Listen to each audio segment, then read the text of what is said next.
Hello, this is Steve Sanangelo from the SRS Rock Report with a new public YouTube video, Banking and Financial Crisis 2.0, setting the stage for unprecedented precious metal demand.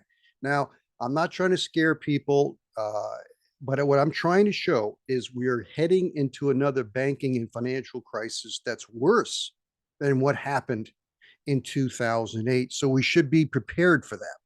Now, if you follow some of Jeff Snyder of the Eurodollar University, there's two things happening. There's what's happening in the short term, and Jeff Snyder does a good job showing the problems in the banking industry, the financial system. And then, of course, what I look at, which is the energy, which is the mid to longer term, that's the real problem. But if you look at what he's talking about, he says the banking crisis is even worse than we thought. Now, this is April 10th, 2023. This is after the Silicon Valley Bank and Credit Suisse, and it's continuing to get worse in the background. Now, he gives a background on this. This is what happened back before the 2008. This was the Federal Reserve press release, February 1st, 2008. The Federal Reserve intends to conduct biweekly TALF auctions for as long as necessary to adjust elevated pressures in short-term funding markets. And then on March 11th, 2008, the Federal Reserve pressures in some of these markets have recently increased again. We all continue to work together and we appropriate steps to address those liquidity pressures. Well, what happened on March 16th, 2008? That's correct. Bear Stearns went under. So the problem was happening in the background. This has to do with collateral. Back then, it was like a lot of what was mortgage-backed securities. We're having the same problem now, and it's even worse because it's gone. It's like on steroids now. And then it looked like everything was okay. And then on September 15, 2008, we had the crash bankruptcy of Lehman Brothers. So it took another 6 months. This thing, the financial system was still having problems, and we had another huge crisis, another banking crisis in September of 2008. Now, this is what's happened so far. This is as of March 28th, after the SVBs, the Silicon Valley Bank and Credit Suisse, 624 billion pile of distress. So that was kind of solved, supposedly, right? But it isn't. The situation continues to get worse. We're going to have a lot more banking failures and more banking problems coming in the months, weeks and months ahead. So I would recommend you check out Jeff Snyder's work at Eurodollar University because he shows the problem is collateral. There's a lot of collateral that's losing value, and they're trying to get to the pristine, what they call pristine collateral, which is the U.S. Treasury, and there's just not enough of it. And so we're starting to see a lot of problems, and this is going to continue until we get more banking failures, and probably some big ones. Now, I just did this update. I showed this in my last video. Just go to show you, since the pandemic shutdown, something has really changed in the U.S. Mint Gold Eagle and Buffalo buying. Now, this is the U.S. Mint total Gold Eagle and Buffalo sales, full year 2017, 18, and 19, right here. Full year, 12 months, 402,000 ounces, 376,000 ounces, 213,500 ounces. Then all of a sudden, this is now just January and April, the first 4 months of the year when the pandemic hit, 439,000 ounces. And the first 4 months of the pandemic shutdown surpassed this full year, 17, 18, and 19. And then January, April 2021, 572,000 ounces. Last year, January to April, 696. And this year, January to April, and it's not done yet. We still have another week left in April, but according to the U.S. Mint, sold 776,000 Eagles and Buffalo ounces. That's how much we sold in just 4 months.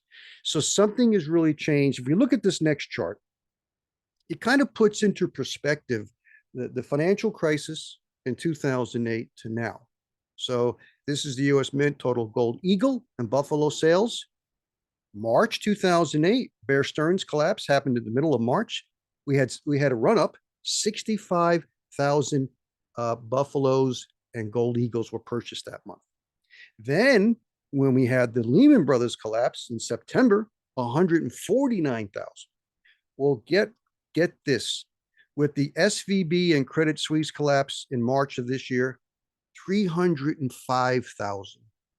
And then so far in April, we have 234,000. Now, there aren't any more banks that have been going under in April, but there still is this fear, and it's rightly so. So when you compare 2008, March and September, that was Bear Stearns and Lehman Brothers, you add them together, 214,000.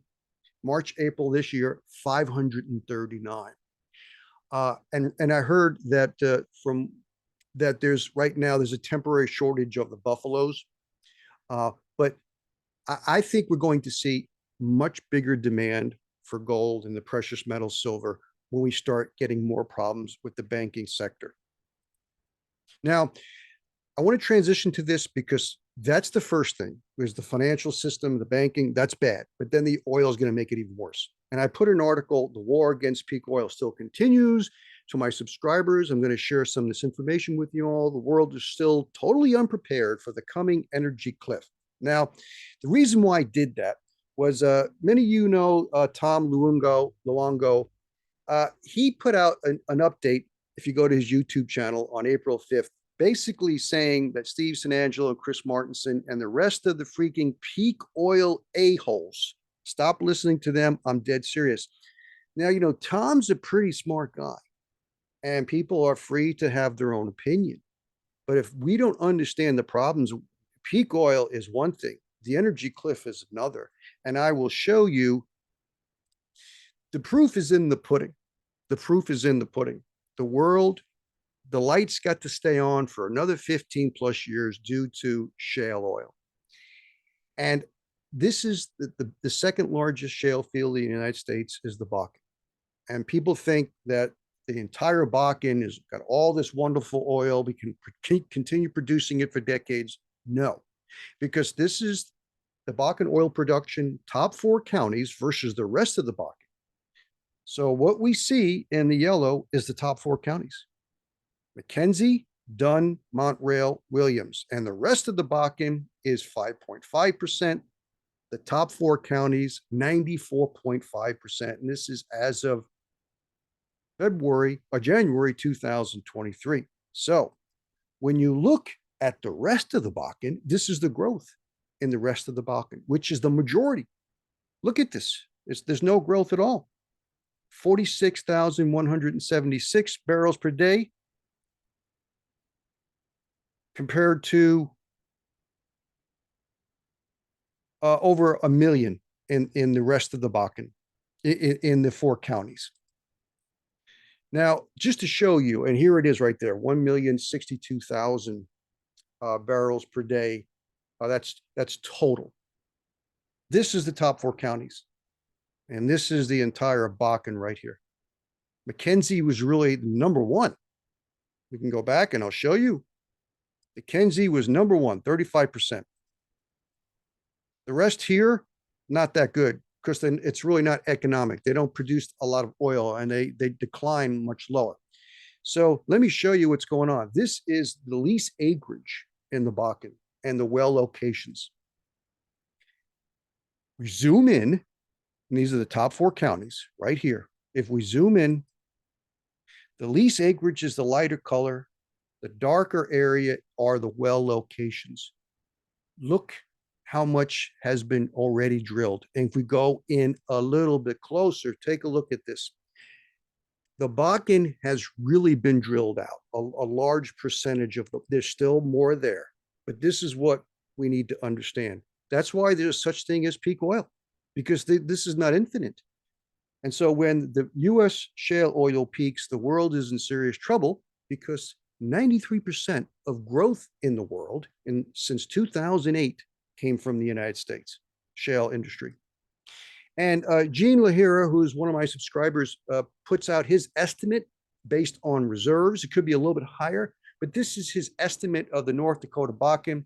First peak, second peak, and this is what it looks like. And we could see the rest of the shale fields are going to start behaving the same way.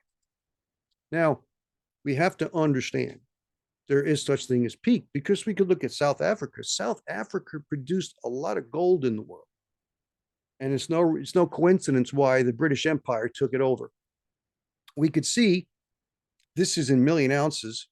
It got up in 1970, 32.2 million ounces, almost 1,000 metric tons in 1 year, 1,000 metric tons.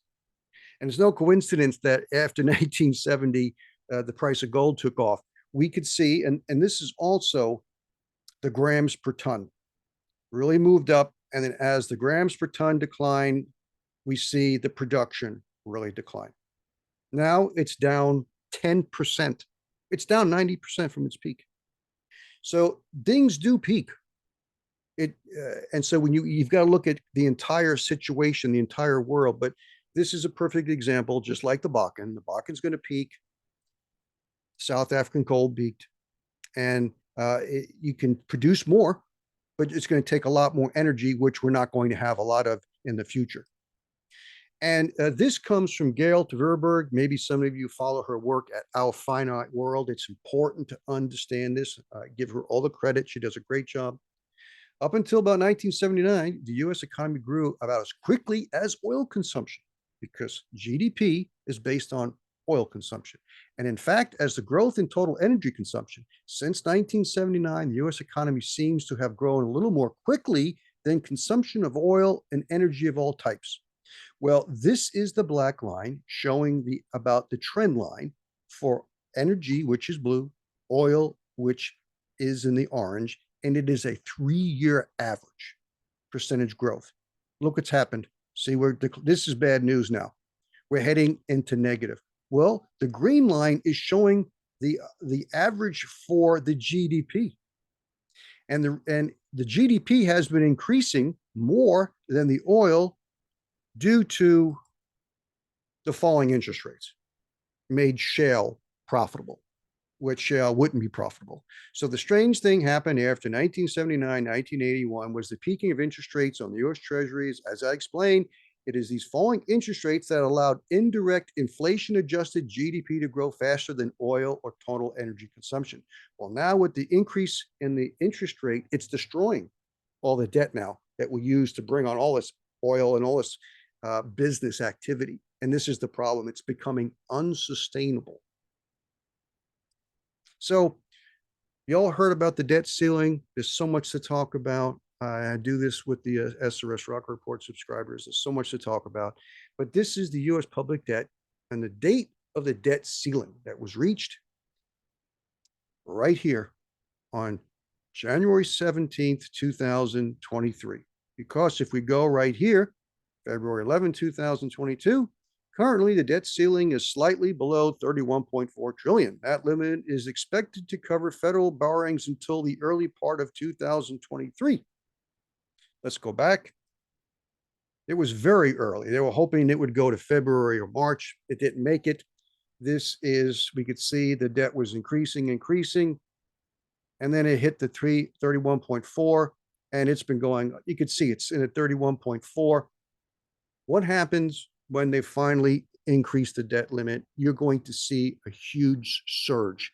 It could be 300 or 400 billion in a very short period of time, because they've got to make up for all this they've been borrowing from here and there. This situation is becoming more and more unsustainable. The amount of debt we've increased since the 2008 financial crisis in the world is doubled from 150 trillion to 300 trillion. And the United States is in the same predicament. And we're just spending a lot more we're trying to keep the lights on, folks. We can blame the leaders, the elite, the central banks, and the Fed. We can blame them for all the problems. They're also trying to keep the lights on for as many people too. That's one thing we need to realize. And with this deficit, half year, October to March, a $1.1 trillion deficit. And it wasn't supposed to be that high. It was only supposed to be about 600 billion. That's what the estimate was. Now it's 1.1. And so what happens? It's going to be at least double, probably 2, 2.2, 2.5 trillion. And so this is the problem. We're trying to keep the lights on, and we could see the market is kind of figuring this out. When you get 539,000 ounces of buffaloes and eagles being purchased in 2 months, 2 months, compared to the 2008 banking crisis, people know something is really wrong. And I believe we're going to see much bigger problems ahead. Well, thank you very much. If you have not yet subscribed to the YouTube channel, please consider doing so. And please check us out at the srsrockreport.com website. Thank you.